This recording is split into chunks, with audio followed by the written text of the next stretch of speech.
ஈஸியாக வந்து மினியஸ் டிசைஸ் வந்து பார்க்கலாம். அப்போ மினியஸ் வந்து ஸ்டார்ட் ஆகுதுன்னா அப்போ மினிட் டிவைஸ் வந்து யூஸ் பண்ணுறோம். மினியர்ஸில் மினிட் டிவைஸ் யூஸ் பண்ணுறோம். அதே வந்து மினியர்ஸில் வந்து மைக்ரோ மினி ஆனால் மைக்ரோ வீக் டிவைஸ். ஸோ இது வந்து மினியஸ் அப்படின்றது வந்து தண்ணி இருக்கும். அப்போ எண்டோ லிம்ஃபேட்டிக் ஹைட்ரோப்ஸ். ஸோ எங்கே வந்து தண்ணி அதிகமானாலும் நம்மளுக்கு வந்து ஃப்ளக்சுவேட்டிங் ஹியரிங் லாஸ் வந்து இருக்கும். ஏன் மினியஸில் ஃப்ளக்சுவேட்டிங் ஹியரிங் லாஸ் வருது, அது நம்ம வந்து சிம்டம்ஸ் வந்து பார்க்கலாம். இன்னொரு இடத்துல ஃப்ளக்சுவேட்டிங் ஹியரிங் லாஸ் அப்படின்றது வந்து சீரியஸ் ஓடைட்டிஸ் மீடியாவில் வந்து அடிநாள் வந்து நார்மலாகவும் திரும்பி வரும், நார்மலாகவும் திரும்பி வரும். அப்போ சீரியஸ் ஓடைட்டிஸ் மீடியா இங்கே மினியஸில் ஃப்ளக்சுவேட்டிங் இருக்குது. வந்து இந்த ஃப்ளக்சுவேஷனாக வந்து ஃபர்ஸ்ட் அப்படின்றது வந்து ப்ரெஷர் வந்து இன்க்ரீஸ் ஆகிறதுனால வந்து ஹேர் செல்ஸ் வந்து டேமேஜ் இருக்குது, ப்ராப்ளம் ஆயிடுச்சு. அதுக்கப்புறம் எப்பயாச்சும் ரீடிஸ்ட்ரிபியூட் ஆகிட்டு பிறகு ஹேர் செல்ஸ் வந்து நார்மல் ஆகிடுது, திரும்பி ஹியரிங் நார்மல் ஆகிடுது, திரும்பி ப்ராப்ளம் வரும்போது இப்படி இருக்குது. மேல் ஃபீமேல் வந்து காமனாக இருக்குது. இப்போ நார்மலி வந்து பார்க்கும்போது இப்போ ஸ்ட்ரையால் தான் வந்து ப்ரொடியூஸ் ஆகுது. அங்கே வந்து என்ன இருக்குன்னா வந்து ஒரு மோட்டர் இருக்குது, அதாவது நம்மளோட பம்ப் இருக்குது, sodium potassium ATPase pump, sodium potassium chloride pump. அது வந்து இதுக்குள்ளே வந்து புஷ் பண்ணுது. ஆக்சுவலி நார்மலி செல்லுக்குள்ள பொட்டாசியம் புஷ் பண்ணால் இது வந்து இங்கே வந்து பொட்டாசியம் புஷ் பண்ணுது, அதனால இங்கே பொட்டாசியம் வந்து அதிகமாக இருக்குது. இப்போ இதெல்லாம் அப்சர்வ், இது வந்து காக்லியரில் வந்து இருக்குது. இது எங்கே அப்சர்வ் ஆகுதுன்னா யூட்ரிக்கல் சாக்யூலில் இருக்கிற எண்டோ லிம்ஃபேட்டிக் சாக்ல வந்து அப்சர்வ் ஆகுது. ஓகேவா? இப்போ இது ஏன் வருது? ஸோ ஆக்சுவலி மினியஸ் டிசீஸ் வந்து ஸ்டார்ட் பண்ணுறது வந்து ஹைட்ராப்ஸ் இருக்குது, தண்ணி வந்து இங்கே ப்ரொடியூஸ் ஆகுது. அப்போ இங்கே தான் வந்து ஃபஸ்ட் அஃபெக்ட் ஆகும், அதுக்கப்புறம் லேட்டராக இங்கே ப்ரொடியூஸ் ஆகுது, இங்கே போய் அஃபெக்ட் பண்ணும். ஸோ இந்த 3 ஸ்ட்ரக்சர் அஃபெக்ட் ஆகுது. அப்போ ப்ரொடக்ஷனில் அதிகமாக இருக்குது, இல்லைனா வந்து திரும்பி அப்சார்ப்ஷனில் வந்து கம்மியாக இருக்குது, ஏதோ ஒரு ப்ராப்ளம் இருக்குது, அதனால எண்டோ லிம்ஃப் வந்து இன்க்ரீஸ் ஆகுது. இந்த 3 ஸ்ட்ரக்சர் அஃபெக்ட் ஆகுது. இப்போ என்னவா இருக்கலாம் தெரியல. அப்போ பிரைமரி மினியஸ் வந்து இடியோபேத்திக்காக இருக்குது. செகண்டரி வந்து வைரல் இன்ஃபெக்ஷன் ஆகுதுன்னா ஒரு வேலை எண்டோ லிம்ஃப் போய் பிளாக் பண்ணிடுச்சு, அந்த வைரல் அங்கே இன்ஃப்ளமேஷன் ஆகிட்டு ஃபைப்ரோசிஸ் ஆகிடுச்சு, பிளாக் ஆகிடுச்சு. ஓகேவா? ட்ராமா அப்படின்றது வந்து ஏதோ ஒரு ட்ராமா எண்டோ லிம்ஃப் வந்து கட் பண்ணிச்சு, அங்கேயும் இன்ஃபெக்ஷன் இல்லாமல் இன்ஃப்ளமேஷன் ஆகிடுது. அலர்ஜி, ஏதோ ஒரு அலர்ஜன் வருது, அங்கே வந்து ஃபைப்ரோசிஸ் வந்து காஸ் பண்ணிடுது. அதே மாதிரி ஆட்டோ இம்யூன் கண்டிஷன் அப்படின்றது வந்து இம்யூனிட்டி வந்து இங்கே போய் ரியாக்ட் ஆகுது, அதனால பிளாக் பண்ணிடுது.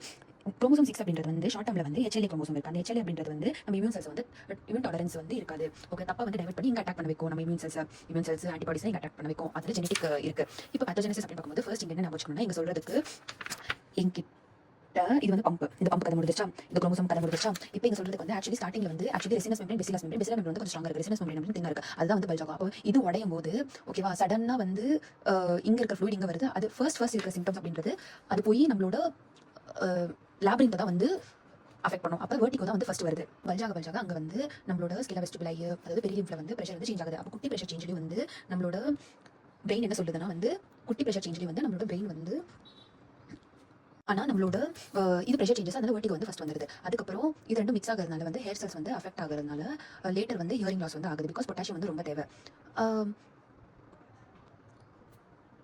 ஹேர் செல்ஸும் டேமேஜ் ஆகுது, பொட்டாசியம்னா ஹேர் செல்ஸ் டேமேஜ் ஆகுது. ஸோ குட்டி ப்ரெஷர் சேஞ்ச்லேயே வந்து அதை டிசைட் பண்ணி வெர்டிகோ. ஆனால் அதிக ப்ரெஷர் சேஞ்ச் வந்து தேவை ஹேர் செல்ஸ். அது பொட்டாசியம் சோடியம் எல்லாம் வந்து நல்லாவே வந்து மிக்ஸ் ஆகிருக்கணும். அப்போ ரப்சர் ஆகும்போது தான் வந்து இது ஃபார்ம் பண்ணுது. அதுக்கப்புறம் திரும்பி அது வந்து ஹேர் வந்து ஹீல் ஆயிடுது. ஆனால் டேமேஜ் ஆன ஹேர் செல்ஸ் டேமேஜ் தான் இருக்கு. ஓகேவா? இப்போ ஸ்கேலா மீடியாவில் வந்து ப்ரெஷர் வந்துட்டே இருக்கு. இப்போ பேஸில் வந்து நிறைய பல்ஜ் ஆகுதா, இல்லை அபெக்ஸில் நிறைய பல்ஜ் ஆகுதுன்னா அபெக்ஸில் தான் நிறைய பல்ஜ் ஆகுது. அபெக்ஸில் இருக்கிற இதுதான் ரெசினஸ் மெம்பரேன் தான் வந்து ஆக்சுவலி பேஸில் வந்து ஸ்டிஃப்னஸ் வந்து கம்மி, அபெக்ஸில் வந்து ஸ்டிஃப்னஸ் வந்து பேஸில் ஸ்டிஃப்னஸ் அதிகம், அபெக்ஸில் வந்து ஸ்டிஃப்னஸ் வந்து கம்மி. அதனால அபெக்ஸ் வந்து ஈஸியாக வந்து டைலேட் ஆகுது. ஓகே, ஃபர்ஸ்ட் டைலேட் ஆகுது. அது டைலேட் ஆகிடுச்சுன்னா வந்து அங்கே தான் வந்து ப்ராப்ளம் அதிகமாக வரும். அதுதான் வந்து பேஸ்லேருந்து கூட அபெக்ஸ் காமிச்சிடும். அதுதான் வந்து நம்மளுக்கு காக்லியா அங்கே தான் ரப்சர் வந்து ஆகும். So low frequency sound, apex வந்து லோ ஃப்ரீக்வன்சி சவுண்ட் எஃபெக்ட் வந்து அதனால. ஸோ இப்போ இங்கே டைலேட் ஆகிறதுனால லோ ஃப்ரீக்வன்சி. அப்போ ஏன் வெர்டிகோ ஃபஸ்ட் வருதுன்னா வந்து கொஞ்சம் ஃப்ளூயிட்லேருந்து சேஞ்சஸ் இருந்தாலும் அது வருது. வேகஸ் சிம்டம்ஸும் வந்து அசோசியேட் ஆயிருக்கு. ஏன் வேகஸ் சிம்டம்ஸ் அசோசியேட் ஆயிருக்கு வந்து வேகஸ் சிம்டம்ஸ் வருதுன்னா ஆக்சுவலி வந்து வெர்டிகோ அப்படின்றது வந்து ஆக்சுவலி வெஸ்டிபுலர் நியூக்ளியஸ். அந்த வெஸ்டிபுலர் நியூக்ளியஸ் வந்து யார் கூட கனெக்ட் ஆயிருக்குன்னா வந்து நம்மளோட வாமிட்டிங் சென்டர் கூட வந்து கனெக்ட் ஆயிருக்கு. ஓகேவா? மிடில் ஆஃப் லிங்கட்டால வாமிட்டிங் சென்டர் வந்து அதாவது மிடில் ஆஃப் லிங்கட்டாவும் பிரெயின் ஸ்டெம் தான். ஸோ கொஞ்சம் நர்வ் ஃபைபர்ஸ் வந்து இதுக்கு வந்து கொடுக்குது. So nausea vomiting, diarrhoea, bradycardia வந்து கொடுக்குது. அதுக்கப்புறம் ஹியரிங் லாஸ் பண்ணால் வந்து அதிக ஃப்ளக்சுவேஷன் ஃப்ளூயிட் இருக்குது. அப்போ ஃப்ளக்சுவேஷன் வந்து ஸோ நிறைய ஃப்ளக்சுவேஷன் வருதுன்னு பிகாஸ் அது வந்து கொஞ்சம் நேரத்தில் வந்து ரிசால்வ் ஆகிடுது. இப்போ ஆச்சு அப்போ வந்து நார்மல் ஹியரிங் வந்துருக்கு. ஓகேவா? அதுக்கப்புறம் ஒன்ஸ் வந்து டேமேஜ் ஆயிடுச்சு, அந்த டேமேஜ் பெர்மனெண்ட்டாக இருக்கும். அதுக்கப்புறம் கொஞ்சமாக வந்து டேமேஜ் ஆகிட்டே போகும். அதனால ப்ரோக்ரெசிவாக இருக்கும், டேமேஜாக இருக்கும். ஓகேவா? ஏன் லோ ஃப்ரீக்வன்சி அஃபெக்டட் ஃபர்ஸ்ட்னா வந்து அங்கே டிப்பில் தான் வந்து டைலேட் ஆகுது. ஓகேவா? ஸோ இது வந்து காக்லியாவில் வந்து ப்ராப்ளம் இருக்குது. ஸோ இந்த காக்லியா அப்படின்றது ரிக்ரூட்மெண்ட் அப்படின்ற ஒரு மெக்கானிசம், அந்த ஃபைன் டியூனிங் அப்படின்றது வந்து இல்லை ப்ராப்ளம் ஆயிடுது. ஓகேவா? அப்போ நல்லாவே டியூன் ப்ராப்ளம்னா கம்மி பண்ணுறது அதிகப்படுறது ப்ராப்ளம் தான். அப்போ அதிகமாக டியூன் பண்ணிடுது கரெக்டாக. ஸோ இப்போ பேசுகிறோம் லவுனஸ் ரிக்ரூட்மெண்ட் அப்படின்றது நார்மலாக பேசும்போது உங்களுக்கு கேட்காது, ஆனால் சத்தமாக பேசும்போது அது வந்து ரொம்ப அதிக சத்தமாக கேட்கும். ஸோ ரிக்ரூட்மெண்ட் ஆகுது. ஓகேவா? அப்போ ஒரு ஃப்ரீக்வன்சியில் நம்ம பேசிட்டு இருக்கோம். இந்த ஃப்ரீக்வன்சி ஒரு லவுனஸில் பேசிட்டு இருக்கோம். இந்த லவுனஸ் வந்து இந்த காதுக்கு டிஃப்ரெண்ட் ஃப்ரீக்வன்சியும் இந்த காதுக்கு டிஃப்ரெண்ட் ஃப்ரீக்வன்சி கேட்கும். இப்போ இப்படி ஸோ சேம் சவுண்ட் பர்சனாக different frequency by each ear double earring.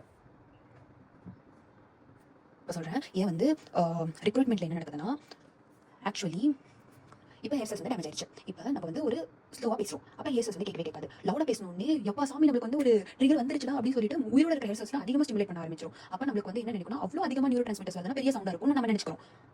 ஓகேவா, இதான் அங்கே பண்ணுது. ஆனால் இங்கே டைப்ளாகோசிஸ் அப்படின்றது வந்து ஆக்சுவலி பேசிலர் மெம்பரேன்ல ஆக்சுவலி இங்கே ஹேர் செல்ஸ் டேமேஜ், டைப்ளாகோசிஸ் வந்து பேசிலர் மெம்பரேன் டேமேஜ். அப்போ இந்த காதோட பேசிலர் மெம்பரேன் டேமேஜ் இருக்குன்னா நம்ம கொடுக்குற சவுண்ட் வந்து ஒரு ஃப்ரீக்வன்சியில் போயிட்டு இருக்கும். இது வந்து பேசிலர் மெம்பரேன் வந்து ஒவ்வொன்றுமே ஒரு ஃப்ரீக்வன்சி. அப்போ நம்ம கொடுக்குற சவுண்ட் வந்து பேசிலர் மெம்பரேன் ப்ராப்ளம் இருக்கிறதுல இங்கே அடிக்குதுன்னு வச்சுக்கோங்க, இது வந்து இங்கே அடிக்குது. ஸோ நம்ம காது என்ன சென்ஸ் பண்ணுவோம், இது வேறு ஃப்ரீக்வன்சியில் வந்த சவுண்டா, இது வேறு ஃப்ரீக்வன்சியில் வந்த சவுண்டா. அப்போ ஸ்டிஃப்னஸ் மேபி சேஞ்சாக இருக்கலாம். ஓகேவா, ரொம்பவே ஸ்டிஃபாக இருக்கலாம், ரொம்பவே லூஸாக இருக்கலாம் அஃபெக்டட் சைடில். ஸோ ஸ்டிஃப்னஸ் பேஸ் பண்ணி தான் அது வந்து ஃப்ரீக்வன்சி டிடெக்ட் பண்ணுது. ஸோ இங்கே டைப்ளாகோசிஸ் வந்துருச்சு. டெனிட்டஸ் வந்து எந்த இயர் பேத்தாலஜி இருந்தாலும் வந்து டெனிட்டஸ் டைப் தான். இது சப்ஜெக்டிவ், ஃபுல்னஸ் ஆஃப் இயர், காது அடிச்ச மாதிரி ஒரு ஃபீலிங் வந்து இருக்கும். ஏன் ஃபுல்னஸ் வந்து மினிஸ் ப்ரெஷர் இருக்கிறதுனால ஃபுல்னஸ் இருக்குது. இப்போ யூட்ரிக்கல். ஸோ இது முடிஞ்சிச்சு. ஸோ இப்போ வந்து நம்ம எது வரைக்கும் பார்த்தோம்னா இது வரைக்கும் பார்த்தோம். ஓகேவா, பஸ் ஆச்சுனா தான் வந்து வெட்டிகோ ஆகுது. ஆனால் வந்து பல்ஜ் ஆன உடனே வெட்டிகோ வந்து ஆரம்பிச்சிருச்சு. இப்போ நம்ம வந்து காக்லியர் மட்டும் பார்ப்போம். இப்போ யூட்ரிக்கல் சாக்கிள் வந்து லேட்டஸ்ட் ஸ்டேஜ் அவன் ஃபர்ஸ்ட் வந்து சாக்கிள் ஸ்கேலா மீடியா வந்து யூட்ரிக்கல் சாக்கிள் லேட்டஸ்ட் ஸ்டேஜ் வந்து பெருசாகும். அப்போ இது வந்து பெருசாச்சு. அப்போ நம்மளோட ஓட்டோலித் வந்து இங்கே வந்து நிறைய ஃப்ளூயிட் இருக்குடா. அப்போ ஃப்ளூயிட் வந்து எப்படின்னா மூவ் ஆகும். இப்போ குட்டையில் இருக்கிற தண்ணியும் நதியில் இருக்கிற தண்ணியும், குட்டையில் இருக்கிற தண்ணி கொஞ்சம் ஸ்லோவாக மூவ் ஆகும். ஆனால் பெரிய நதியில் நிறைய தண்ணி இருந்தால் வந்து கொஞ்சம் ஸ்பீடாக மூவ் ஆகும். ரைட், அதுதான் இங்கேயும். ஸோ இங்கே நிறைய தண்ணி இருக்கிறதுனால நல்லாவே மூவ் ஆகுது. அப்போ நம்ம பாடி வந்து நின்றுட்டே இருக்கும்போதும் நிறைய மூவ் ஆகுதுனால நம்ம பிரெயின் என்ன நினைக்கும், ஓ மூவ் ஆகுதா, அப்போ நம்மளுக்கு வந்து யாரோ சும்மா டச் பண்ணுறாங்க, அப்போ நிறையவே மூவ் ஆகுது, அப்போ நம்ம தள்ளி விட்ட மாதிரி ஒரு ஃபீல் இருக்குது, அப்போ ட்ராப் வரும். ஸோ மார்க்கிங் யாரும் அடிச்சிட்டாங்க, அப்போ டர்மரிக் கூட ஞாபகம் வச்சுக்கலாம். இது உள்ள இருக்கிற ப்ராப்ளம். அப்போ வெளியில் இருக்கிற ப்ராப்ளம் அப்படின்றது வந்து ஸ்டேபிஸ் வந்து இதை டச் பண்ணுறதுனால வெட்டிகோ வருது. அப்போ ஸ்டேபிஸ் எப்படின்னா ஒரு லவுட் சவுண்ட் வருது. லவுட் சவுண்ட்னா ஸ்டேபிஸ் வந்து நல்லாவே உள்ள மூவ் ஆகும். ஓகேவா, லவுட்ஸ் வந்து துளி துளி துளி மலையாய் வந்து அந்த பாட்டு வந்து ரொம்ப லவுடாக வந்து போட்டோம்னு வச்சுக்கோங்க, அப்போ துளி ஸ்டேபிஸ் வந்து நல்லாவே வந்து உள்ள மூவ் ஆகும். இது லவுட் சவுண்ட்ஸ். ஓகேவா, இது யூட்ரிக்கல் சாக்கிள் ஸ்டிமுலேட் பண்ணுது, அதனால வெட்டிகோ வருது. ஆக்சுவலி ப்ரெஷர் சேஞ்சஸ், கஃபிங், ஸ்னீசிங் அந்த மாதிரிலாம் பண்ணும்போது ப்ரெஷர் சேஞ்சஸ்னாலேயும் வந்து யூட்ரிக்கல் சாக்கிள் ஸ்டிமுலேட் ஆயிடுச்சுன்னா வந்து நமக்கு முதிர்வு போதெல்லாம் வந்து எக்ஸ்டர்னல் ஆடிட்டேனால, அதாவது மிடில் இயரில் வந்து ப்ரெஷர் வந்து அதிகமாகும். ஓகேவா, வல்சர்வால பண்ணும்போது. ஸோ அப்போ அந்த ப்ரெஷரை வந்து ட்ரான்ஸ்மிட் பண்ணுது. நார்மலாக இருக்கும்போது அந்த நம்ம கொடுக்குற ப்ரெஷர் வந்து அவ்வளோ ட்ரான்ஸ்மிட் ஆகுது, வெட்டிகோ வரதால இங்கே வந்து வெட்டிகோ வருது. ஓகே, மோய். ஸோ மோய் அப்படின்றது வந்து ஃபர்ஸ்ட் இங்கே என்ன பண்ணுச்சுன்னா வந்து வெட்டிகோ வந்துச்சு. ஓகேவா, குட்டி குட்டி ப்ரெஷர் சேஞ்சஸ். இங்கே வந்து ஃபர்ஸ்ட் அப்படின்றது வந்து ஹியரிங் லாஸ் ஆகுது, அதுக்கப்புறம் வந்து வெட்டிகோ வருது. வெட்டிகோ வந்து ஹியரிங் லாஸ் ஆகாச்சு. இதில் வந்து என்னன்னா லேர்ன் சம்திங், எது வேணாலும் எப்படி வேணாலும் மாறலாம். இப்போ இங்கே என்ன லேர்ன் பண்ணுறோம்னா வந்து இந்த டக்டஸ் யூனியன்ஸ் இருக்கு இல்லையா, அது வந்து ஓட்டலித் வந்து பிளாக் பண்ணுது. அதனால என்ன நடக்குதுன்னா வந்து இங்கே வந்து நம்ம காக்லியரில் வந்து ப்ரெஷர் வந்து இன்க்ரீஸ் ஆகுது. இப்போ இந்த ப்ரெஷர் இன்க்ரீஸ் ஆக ஹியரிங் லாஸ் ஆகுது. அதுக்கப்புறம் இது உடஞ்ச உடனே இது எல்லாமே ஃப்ளூயிட் வந்து எண்டோலிம்ஃபாட்டிக் சாக்கில் போய் ட்ரைன் ஆயிடுச்சு. ஓகேவா, வெட்டிகோ எண்டோலிம்ஃபாட்டிக் சாக் வந்து ட்ரைன் ஆயிடுச்சு. ஓப்பன் ஆனோடனே இங்கே போயிடுச்சு. அப்படியே ஹியரிங் வந்து நார்மல் ஆயிடுச்சு, வெட்டிகோ வந்து ஸ்டார்ட் ஆயிடுச்சு. வெட்டிகோ ஸ்டார்ட் பண்ணி ஹியரிங் நார்மல் ஆயிடுச்சு. நோய் அதுக்கப்புறம் இன்வெஸ்டிகேஷன் பார்க்கும்போது ரினஸ் டெஸ்ட், வெபர் டெஸ்ட். ரினஸ் வந்து பாசிட்டிவ், சென்சரி இல்லை, பிகாஸ் ரினஸ்க்கு ரெண்டு டிஃபரன்ஷியல். வெபர் டெஸ்ட் அப்படின்றது வந்து போன் கனெக்ஷன் மட்டும் தான் பார்ப்போம். அப்போ வந்து ஆப்போசிட் இயருக்கு வந்து போகும். இது வந்து socks number case absolute phone connection ஹெச்ஓடியும் கிரன்ஸரும் ரெண்டு பேரும் வந்து டிக்ரீஸ் ஆவாங்க. ஆடியோமெட்ரியில் வந்து சென்சரி நியூரலைசேஷன் ரெண்டுமே வந்து விட்டுது. ஓகேவா, ஆனால் வந்து மினியஸ்ன்றது actually low frequency first effect ஆகிறதால இங்கே வந்து கீழே மேலே பார்க்குறேன். அதுக்கப்புறம் சென்சரி நியூரலாக கண்டுபிடிக்கிறதுக்கு வந்து சிசி டெஸ்ட் வந்து பண்ணுறேன். ஓகேவா, சென்சரி கண்டுபிடிச்சிட்டு அப்போ வந்து காக்லியாவா இல்லை வந்து காக்லியர் ப்ராப்ளமா இல்லை வந்து வேற எங்காச்சும் ப்ராப்ளமான்னு பார்க்குறேன்.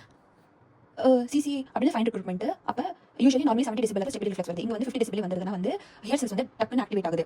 டக்குன்னு activate stability reflex loud sound detect பண்ணி ஸ்டெபிலிட்டி ரிஃப்ளெக்ஸ் கொடுக்குது. அப்போ காக்லியரில் தான் வந்து ப்ராப்ளம் இருக்குது. எலக்ட்ரோகாக்லியோகிராஃபி இது வந்து என்ன டெம்பனிக் மெம்பரேன் ஓட்ட போட்டு உள்ள வந்து ஒரு ப்ரெஷர் கொடுக்கும். அதுக்கப்புறம் வந்து ஹேர் செல்ஸ் வந்து ட்ரிகர் ஆகும். அதுதான் வந்து சமைட் outer hair cells first trigger ஆகும். அதுக்கப்புறம் இன்னர் ஹேர் செல்ஸ் வந்து எலக்ட்ரிக்கல் ஆக்டிவிட்டி. ஸோ இது ரெண்டு தொடர்ந்து சமைட்டிங். அது வந்து நியூரோ டிரான்ஸ்மிட்டரை ரிலீஸ் பண்ணி நம்மளுக்கு ஆக்ஷன் பொட்டன்ஷியல் வந்து ஜெனரேட் பண்ண வைக்கும். ஓகேவா, ஸோ இப்போ இங்கே வந்து நிறைய போர்லாம் நடந்துட்டு இருக்கு, பொட்டாசியம்லாம் வருது மினியஸ் டிசீஸ்ல. அப்போ இங்கே வந்து பயங்கரமாக எலக்ட்ரிக்கல் ஆக்டிவிட்டி டிஸ்டர்பன்ஸ் இருக்கு. ஸோ சமைட்டி பொட்டன்ஷியல் ரொம்ப அதிகமாகுது. அப்போ கிரேட்டர் than 4.5 வந்து 0.45 இருந்துச்சுன்னா இது கிளிசரால் டெஸ்ட் அப்படின்றது ஹைட்ரோஸ்கோபி. அப்போ வந்து உள்ளேந்து வந்து அப்சர்வ் பண்ணிடுது, அதாவது ஃப்ளூயிட் வந்து அப்சர்வ் பண்ணுது. அப்போ திரும்பி வந்து செக் பண்ணி பார்த்தா எலக்ட்ரோகாக்லியோகிராஃபியில் செக் பண்ணி பார்த்தா என்ன நடக்கும்னா நார்மல் வந்திருக்கும். வெடோலினியம் அப்படின்றது வந்து இது வந்து உடஞ்சிருக்கு. நார்மலி வந்து பெரிய லிம்ஃப் மட்டும் தான் இருக்கும். ஆனால் வெடோலினியம் வந்து கான்ட்ராஸ்ட் போட்டோடனே உள்ள எண்டோலிம்ஃப் வந்து போகும். பிகாஸ் பெரிய லிம்ஃப் வந்து வெளியில உலகத்துக்கு கண்ட்ரோல் ஆகுது. என்னதான் ரீசன் தெரியல, prevention is better then cure. இன்னைக்கு வந்து ஒரு பேசினா அவர் வந்து என்ன இருக்க மாட்டேன் ப்ரிவென்ட் பண்ணணும். ஸோ இந்த மாதிரி இம்ப்ளிமெண்ட் பண்ணுறோம். சால்ட் ரெஸ்ட்ரிக்ஷன், சால்ட் அதிகமாக கொடுத்தா பொட்டாசியம் அதிகமாக வந்து வெளியில் தள்ளப்படும். ஓகேவா, கெஃபைன் ரெஸ்ட்ரிக்ஷன். ஏன்னா கெஃபைன் வந்து வாசோகன்ஸ்ட்ரிக்ஷன் இன்னும் அதிகமாக வந்து இஸ்டீமியா காஸ் பண்ணி இன்னும் அதிகமாக அந்த மோட்டர் பைப்பை வந்து டேமேஜ் பண்ணும். உங்களுக்கு எந்த ஸ்டோரினா ஆக்சுவலி வந்து ஸ்ட்ரியா வாஸ்குலாரிஸ் அப்படின்றது வந்து ஒரு ப்ராப்ளம் பண்ணுச்சு. அது என்ன பண்ணுச்சுன்னா அங்கே வந்து மோட்டர் இவனை வந்து ஆன் பண்ணி விட்டான். அவன் வந்து தண்ணி இங்கே போயிட்டே இருக்கு. ஸோ இங்கே வந்து பொட்டாசியம் வந்து வெளியில் தள்ளிட்டே இருக்கு. மெம்பரேன் வந்து டேமேஜ் ஆகுது, ஸ்டீம் வந்து மெம்பரேன் டேமேஜ் ஆகுது, உள்ள இருக்கிற பொட்டாசியம் எல்லாம் வெளியில் போகுது. ஓகேவா, ஸோ இங்கே வந்து லாப்ரிந்தன் செடேட்டிவ்ஸ் யூஸ் பண்ணுறோம், ப்ரோக்ளோஃபெனரமைன் வந்து யூஸ் பண்ணுறோம். இது ரெண்டுமே வந்து ஆன்டிஹிஸ்டமினிக்ஸ், ஆன்டிகோலினர்ஜிக்கு. இங்கே என்னன்னா இந்த லாப்ரிந்தனை வந்து தூங்க வைக்கிறோம், குழந்தை மாதிரி தூங்க வைக்கிறோம் செடேட்டிவ்ஸ். ஸோ ஆன்டிஹிஸ்டமின் கூட தூங்கிடும்.